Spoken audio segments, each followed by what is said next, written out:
दोस्तों, ये कहानी उन लोगों के लिए है जो समझते हैं कि वो जिंदगी की दौड़ में पीछे रह गए हैं, जो समझते हैं कि दूसरे लोग उनसे आगे निकल गए हैं। वो लोगों की बातें सुन सुनकर तंग आ चुके हैं। फला तो डॉक्टर बन गया है, इंजीनियर बन गया है, कामयाब बिजनेसमैन बन गया है, और तुमने क्या किया है अभी तक? तुम बुद्धू के बुद्धू ही हो। तुम भी कुछ करो भाई, कुछ करके दिखाओ। वो मायूस हो जाते हैं, परेशान हो जाते हैं, अपने आप को दूसरों से कंपेयर कर करके खुद को कोसते रहते हैं, डिमोटिवेट हो जाते हैं।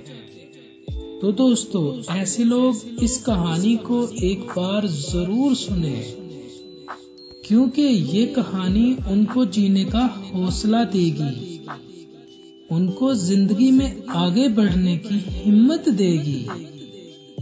किसी जंगल में एक फीमेल डॉग और फीमेल एलिफेंट्स रहते थे। इन दोनों की आपस में बड़ी दोस्ती थी। वो बड़ी मोहब्बत से रहते थे, अपनी हर बात एक दूसरे से शेयर करते थे।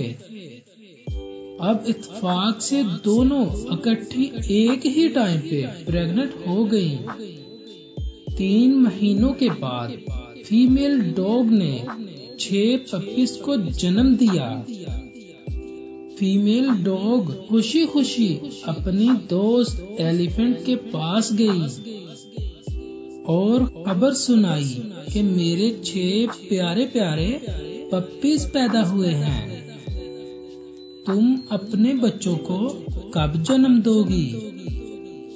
फीमेल एलिफेंट उसकी बात सुनकर खामोश रही। उसने कोई जवाब नहीं दिया। अभी 6 महीने ही गुजरे थे कि फीमेल डॉग फिर से प्रेग्नेंट हो गई। दोस्तों, मुझे तो हंसी आ रही है आपको कहानी सुनाते हुए। जिनको समझ आ गई होगी मेरी इस कहानी की, वो भी हंस तो जरूर रहे होंगे। तो चले आगे कहानी सुनते हैं। चलिए। 3 महीने और गुजरने के बाद उसने 6 और पपीज को जन्म दिया।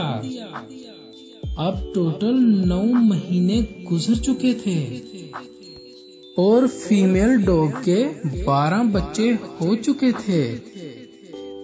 वो फीमेल एलिफेंट के पास आई और बोली, देखो मेरे 12 बच्चे हो चुके हैं, तुम अपने बच्चे को कब जन्म दोगी? फीमेल एलिफेंट ने उसकी बात का कोई जवाब नहीं दिया। वो खामोश रही। कुछ ही महीनों के बाद फीमेल डॉग फिर से प्रेग्नेंट हो गई। जब वो चौथी बार प्रेग्नेंट हुई तो फिर अपनी दोस्त फीमेल एलिफेंट के पास आई। अब की बार वो थोड़ा परेशान थी। उसने फीमेल एलिफेंट को अपने पपीज के बारे में बताया और सवाल किया, क्या तुम्हें यकीन है कि तुम प्रेग्नेंट हो? हम दोनों तो इकट्ठे ही प्रेग्नेंट हुई थी। मैं तो 3 बार बच्चों को जन्म दे चुकी हूँ। मेरे तो 1 दर्जन से जायद बच्चे हैं जो अब काफी बड़े भी हो चुके हैं, और तुमने अभी तक 1 बच्चे को भी जन्म नहीं दिया। तुम अभी तक प्रेग्नेंट ही हो। मेरी तो समझ में ही नहीं आ रहा कि आखिर क्या मामला है। इस दफा फीमेल एलिफेंट ने खामोशी तोड़ दी। मेरी दोस्त, ये बात समझ लो, मेरे पेट में जो है वो एक पप्पी नहीं है। मैं 2 साल बाद सिर्फ 1 बच्चे को जन्म देती हूँ। जब मेरा बच्चा इस दुनिया में आएगा, जब वो इस धरती पर कदम रखेगा तो धरती का सीना हिल जाएगा। जब मेरा बच्चा सड़क पार करने लगेगा तो सारी ट्रैफिक रुक जाएगी। लोग मेरे बच्चे को देखने के लिए गाड़ियों से बाहर निकल आएंगे।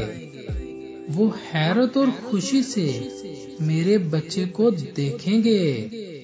मैं जिसको जन्म देने जा रही हूँ वो बड़ी शान वाला और बहुत बड़ा होगा। वो लोगों की तवज्जो का मरकज होगा। इसलिए मुझसे बार बार ना पूछो, क्योंकि मैं जिसको जन्म देने जा रही हूँ वो एक पप्पी नहीं है, बल्कि वो ताकत की, शानो शौकत की, हैबत की अलामत है। वो एक हाथी है। उसे पैदा होने में वक्त तो लगेगा। दोस्तों, जिंदगी में भी हर चीज का एक वक्त होता है। हर फूल अपने वक्त पर ही खिलता है। हर सितारा अपने वक्त पर ही चमकता है। कामयाबी और नाकामी का एक वक्त होता है। दोस्तों, इसलिए अपने आप को कभी भी किसी से कंपेयर ना करें।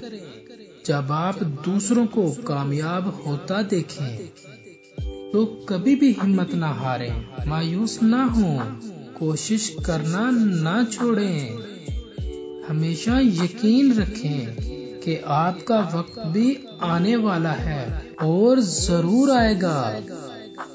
हमेशा याद रखें कि कामयाबी जितनी देर से मिलती है, कामयाबी हासिल करने में जितनी ज्यादा कोशिश करनी पड़ती है, कामयाबी उतनी ही बड़ी और पायदार होती है। बिल्कुल ऐसे ही जैसे पप्पीज को पैदा होने में सिर्फ 3 महीने लगते हैं, जबकि हाथी की पैदाइश में वक्त लगता है। दोस्तों, इसलिए अगर आपको अभी तक अपनी मंजिल नहीं मिली तो नाउम्मीद ना हो, हिम्मत ना हारें, अपने ख्वाबों पर नजर जमाए रखें। चाहे कितनी भी मुश्किलात आ जाएं, कोशिश करना कभी ना छोड़ें। सब्र और मुस्तकिल मिजाजी से अपने ख्वाबों का पीछा करते रहें और अपने आप से ये कहते रहें कि मेरा वक्त भी आने ही वाला है, और जब मेरा वक्त आएगा तो दुनिया देखेगी, क्योंकि बड़ी कामयाबी हासिल करने में वक्त तो लगता है। दोस्तों, और जिंदगी में हर रोज कुछ नया करो, नया सीखो और बुलंदियों पर चढ़ते जाओ और कामयाबियों को चूमते जाओ।